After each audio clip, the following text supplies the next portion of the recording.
سلام، من امروز اومدم با یه ولاگ دیگه. یکم صدام گرفته، سرما خوردم، ولی امروز میخوام برم داخل کشتی یونانی دور تا دورشو بهتون نشون بدم. اگه شد داخلش هم بریم ببینیم چه خبره. الان ساعت 3:39 ظهره. برای غروب میان اینجا که غروب جزیره رو تماشا کنن و شروع میشه. الان ما از اینجا میخوایم بریم تو دریا. یکم هم دریا تلاطم داره، انشالله بریم که دید آبم خوب باشه. اینو ماسک دارم که به این غواصی همونطور که میدونیم غواصی اسنورکلینگ میگن. و اینکه بچه‌ها درباره کشتی هم بخوام بگم، این کشتی سال 1943 ساخته شده و حالا کلی داستانای دیگه داره که همونجا بهتون میگم. کم کم داریم بهش نزدیک میشیم. چرا موقعی که جزیره باد نیست و حالا شرجیه، به خاطر اینکه خب حجم آهن زیادی اینجا هست و تو آب شوره، معمولا یه اسیدی تولید میکنه که بینی و چشم میسوزه، ولی امروز اینجوری نیست. شاید هم نزدیک ترش بشیم بیشتر بشه. جالب بود از لب ساحل که می اومدم کلی تیکه های آهن از اون اول تا اینجا ریخته تو آب که همشون هم مال این کشتیه. یه چکشی هم این پایینه، نمیدونم واسه این کشتیه بوده یا نه. بگید که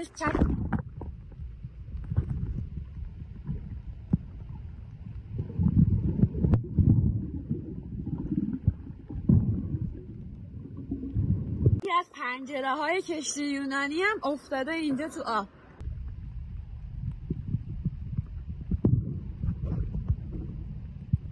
چه کسایی از این پنجره بیرون رو نگاه نمی کردن.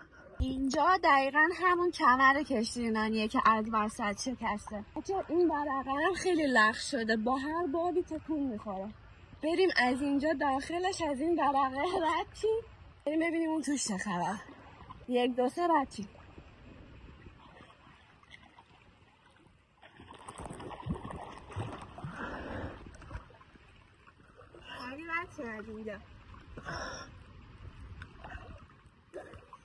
الان خونه کفترا شده اینجا. الان اینجا تبدیل شده به زیستگاه جانورهای دریایی، کلی ماهی میگیره.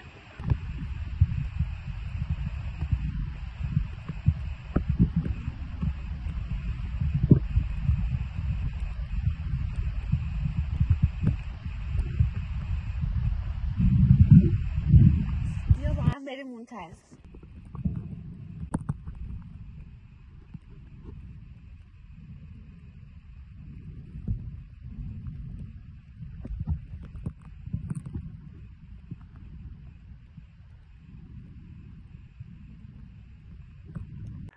الان اینجایی که ما هستیم دقیقا همون کمر کشتی یونانیه که از وسط نصف شده. خیلی هم تیزه، خیلی همه جاش تیزه. بریم از اون وسط رد شیم، کار خطرناکی.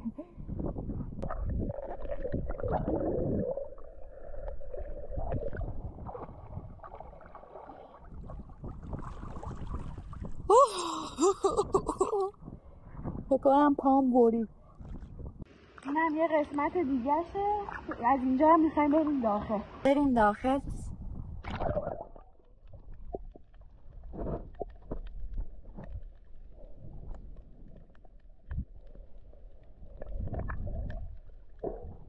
بچه اینجا موتورای کشتیه.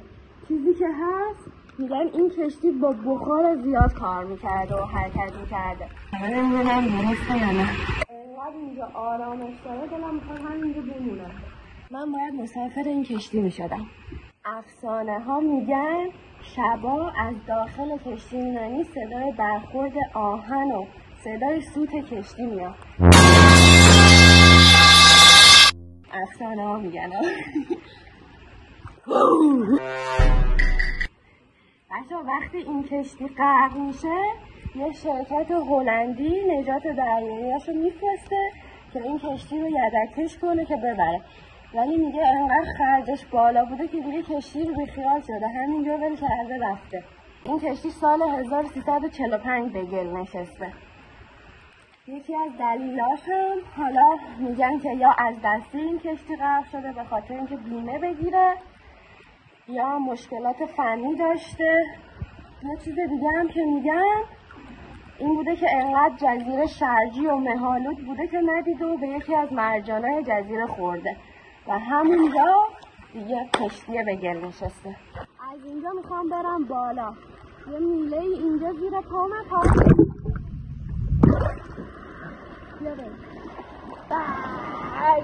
موج میزنه از این بره. بچه‌ها یعنی نگم که با چه بدبختی الان اومدیم اینجا. انقدر سر این کشتیه که هیچ کلی سوراخ داره. یعنی هر جا که پامونو میذاریم باید با احتیاط بذاریم یهو سوراخ نشه بره پایین.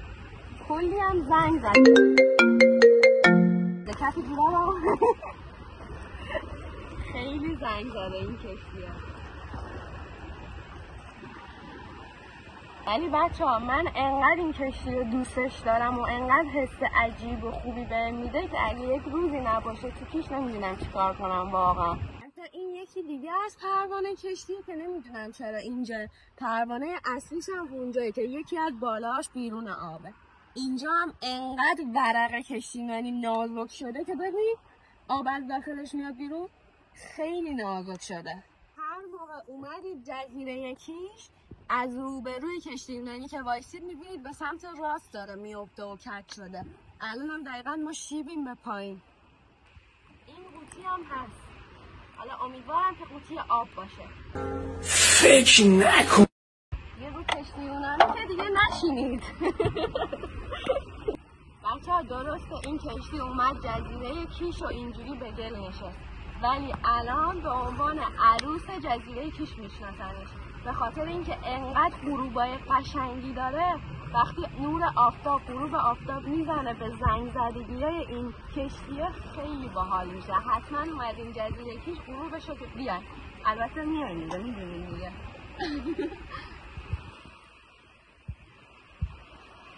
بچه امیدوارم از این ولاگ خوشتون اومده باشه.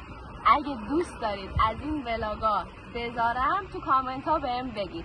هر نظری پیشنهادی هر چی دارین تو کامنت ها بهم بگید. اینجا ولاگو تموم میکنم چون به سختی باید برگردیم. نمیدونم چجوری باید برگردیم. شارژ گوشی هم داره تموم میشه. امیدوارم این ولاگو دوست داشته باشید. همگی مراقب خودتون باشید. خداحافظ.